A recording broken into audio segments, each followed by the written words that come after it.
Sully. Sully. Sully, we're too low. Sully. Sully! Sully! Sully, where are you? Salut, c'est Thunder Geek. Salut, c'est Sienna. On vient de voir Sully de Clint Eastwood et on vous dit ce qu'on en a pensé en 5 points. Point numéro 1, le thème. Effectivement, c'est pas un thème où j'attendais Eastwood au tournant, un fait divers, et je me demande encore ce qu'il voulait faire avec ça. C'est un fait divers intéressant, mais est-ce que ça valait la peine d'en faire un film? Point numéro 2, les personnages. Hormis Tom Hanks et Aaron Eckhart, le reste des personnages me semble un peu inconstant, même si tout le monde joue très bien. Tom Hanks est comme toujours impeccable, de même que Aaron Eckhart, ce qui contribue à rendre certaines séquences vraiment réalistes. Point numéro 3, la réalisation.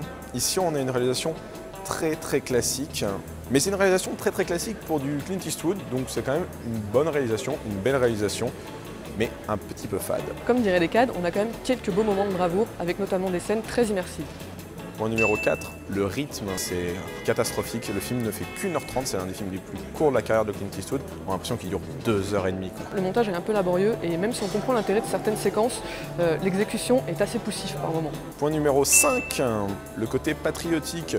Une fois de plus, on retrouve un Eastwood qui essaie de nous dépeindre des petites gens qui ont fait l'Amérique plus grande.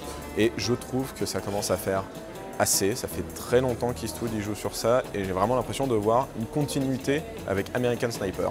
Moi pour le coup j'ai pas trop ressenti ce côté patriote, même s'il y en a toujours un petit peu, parce qu'au final on parle d'un héros reconnu dans le monde entier parce qu'il a fait un truc que personne n'avait jamais fait avant. En conclusion, un film très moyen mais d'un grand réalisateur, ce qui fait quand même qu'on a un film fort potable, mais je ne recommanderais pas forcément à tout le monde. Du coup je vais lui mettre un 6,5. C'est un bon film, quoique un peu classique.